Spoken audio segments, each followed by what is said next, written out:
Hi, my name is ChrisLopez, and I was fortunate enough to be awarded the Dimensions Fellow to do research in the pharmacology department at the University of Iowa.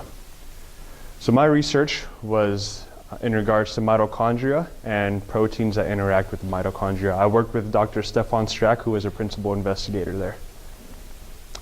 So big scope of my project is mitochondria provide energy for the cell, and it has been discovered that proteins that interact with mitochondria cause neurodegenerative disease when mutated, such as Alzheimer's and Parkinson's disease.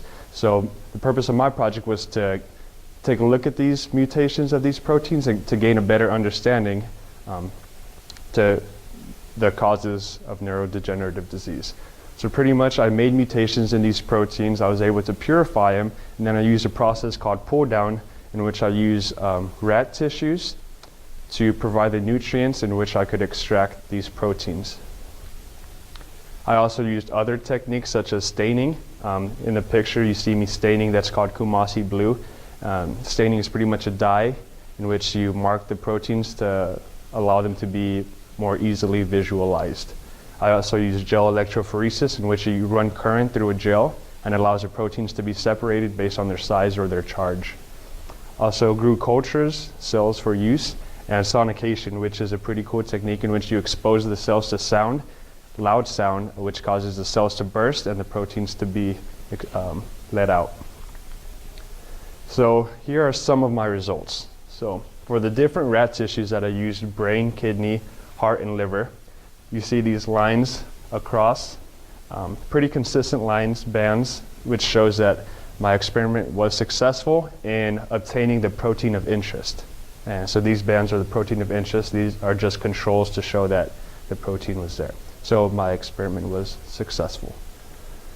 Here are some more results. Another stain, and this, just for an example, for the rat tissues that I used, brain contains a lot of R2 beta, which some of these proteins have different components, different subunits, whereas liver hardly has any. So this was done more primarily for knowledge of the lab, so they know if they wanted to obtain R2 beta, they shouldn't use liver because you wouldn't get very much, but you could use brain because there's a lot of it.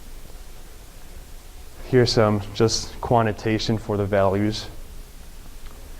And what I learned, I learned a lot of different techniques, some of which I already stated, like staining and gel electrophoresis, site-directed mutagenesis, making the mutations.